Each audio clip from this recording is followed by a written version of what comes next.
Assalamualaikum warahmatullahi wabarakatuh. Adik-adik kelas 4 yang hebat, jumpa lagi dengan channel Pak Guru Menjawab.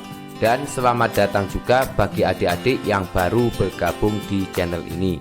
Pada pertemuan kali ini kita akan membahas pembelajaran untuk kelas 4 tema 1 subtema 3 pada pembelajaran pertama. Sebelum mulai pembelajaran, silakan adik-adik untuk menyiapkan alat tulis dan buku siswa kelas 4 tema 1. Dan agar channel ini terus berkembang dan terus memberi manfaat, jangan lupa untuk subscribe, like, dan share. Nah, adik-adik kelas 4 yang hebat, mari kita ikuti pembelajaran berikut ini dengan penuh semangat.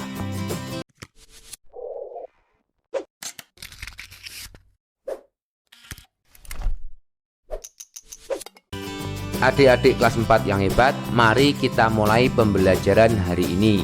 Bukalah buku siswa kelas 4 tema 1 subtema 3 pada pembelajaran 1 halaman 129. Indonesia memiliki keberagaman adat istiadat, makanan, permainan tradisional, lagu, tarian, serta lainnya. Kita perlu mensyukurinya karena dapat menikmatinya. Ayo berdiskusi. Makanan tradisional Indonesia membutuhkan waktu dalam mengolahnya. Pembuatnya pun harus ahli membuatnya. Kamu akan belajar tentang seorang ibu pembuat dodol Betawi, makanan tradisional Betawi. Dengarkan gurumu bercerita, tulislah gagasan pokok dan gagasan pendukungnya pada diagram yang telah disediakan.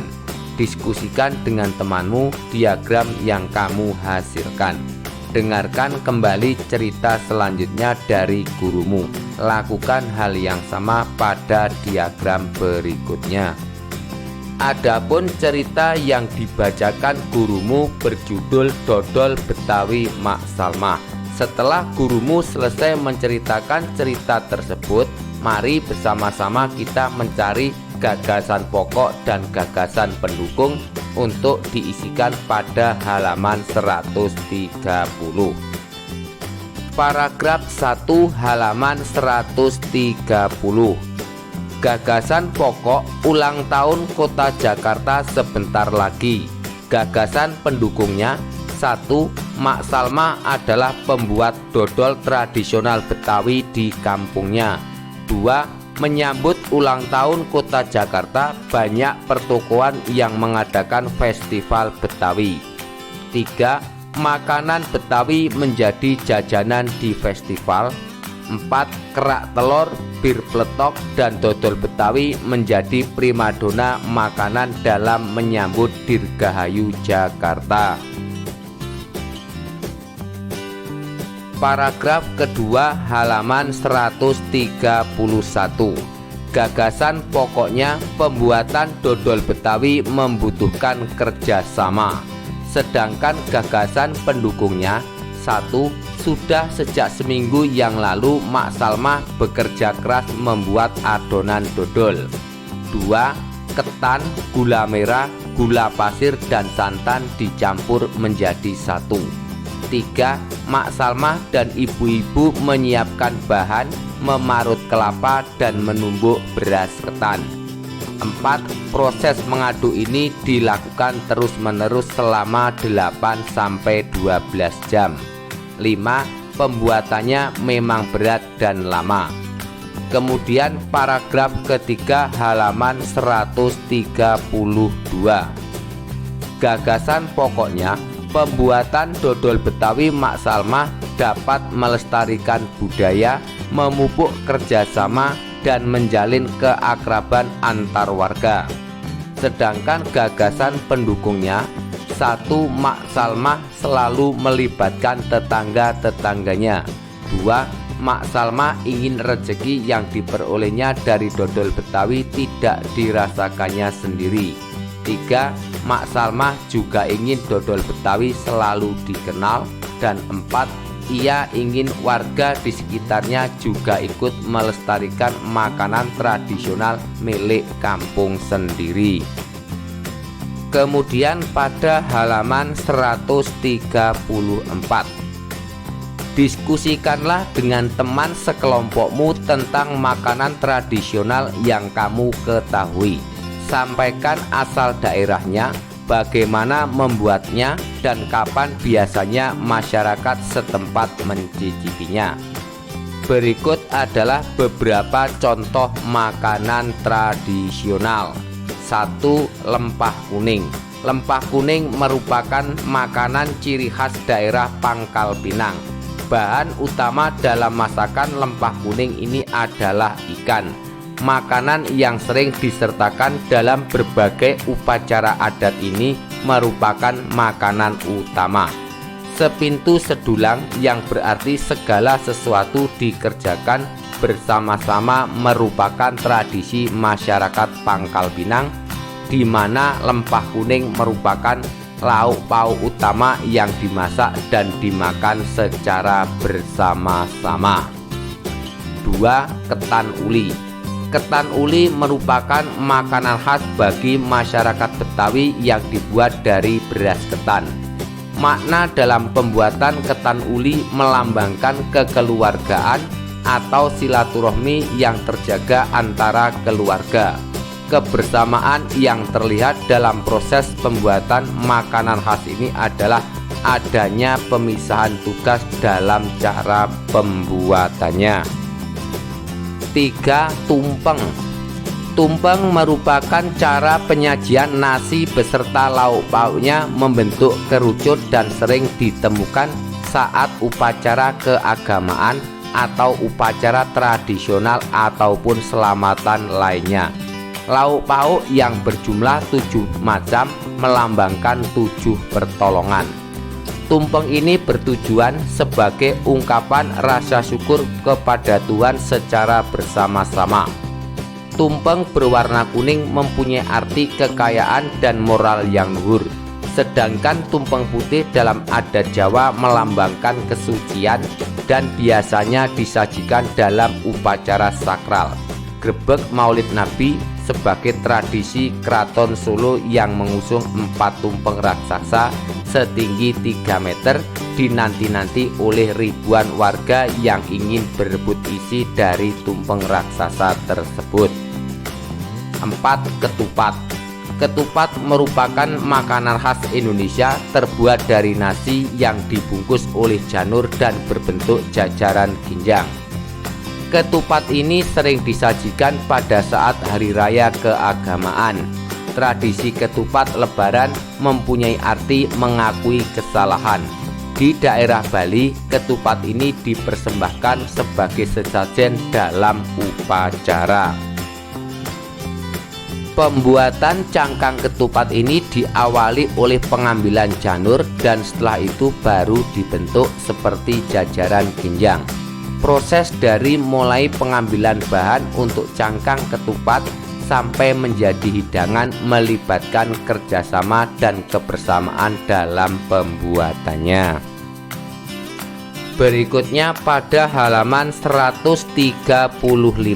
Silahkan adik-adik melakukan percobaan pemantulan dan penyerapan bunyi. Adapun alat bahan dan langkah kerja bisa adik-adik lihat pada halaman 135. Setelah selesai melakukan percobaan, mari bersama-sama kita menjawab beberapa pertanyaan pada halaman 135 dan 136. Jawablah pertanyaan berikut berdasarkan percobaan. Nomor 1, halaman 135. Apa yang terjadi dengan gelombang bunyi pada tabung kedua jika kamu meletakkan piring kaca? Jawab, suara arloji lebih keras. Selanjutnya nomor 2, halaman 136.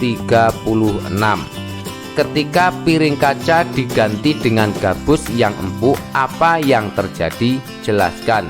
Jawab, suara menjadi lebih pelan. Nomor 3. Apa yang terjadi pada gelombang bunyi pada tabung pertama? Jawab, bunyi lebih keras karena bunyi dipantulkan oleh piring.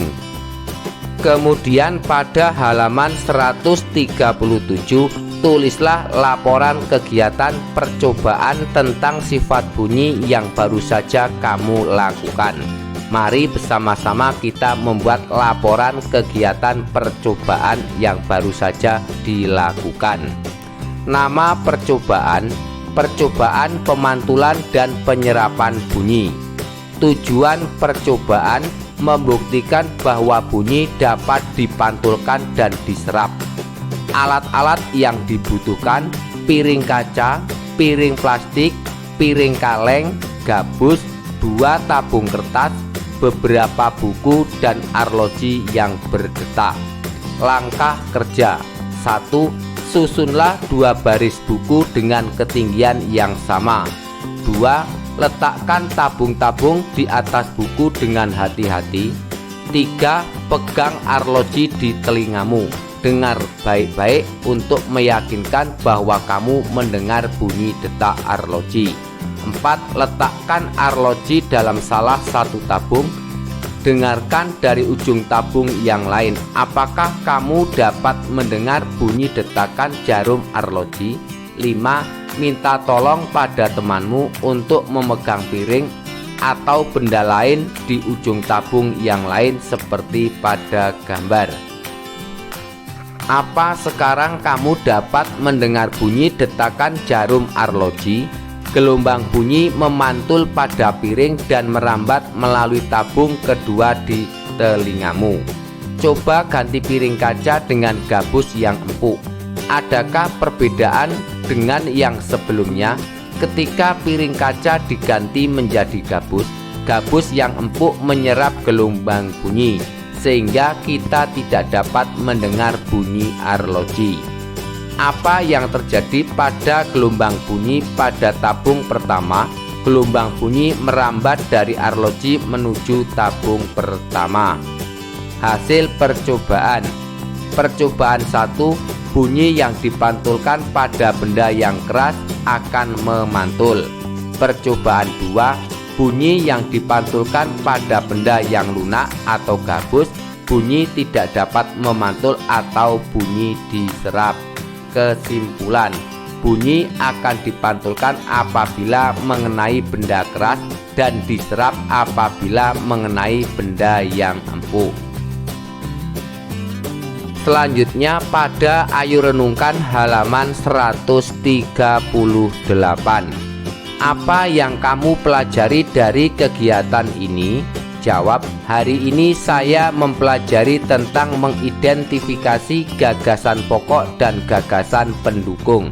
Sikap menghargai makanan tradisional, mengidentifikasi sifat-sifat bunyi memantul dan menyerap.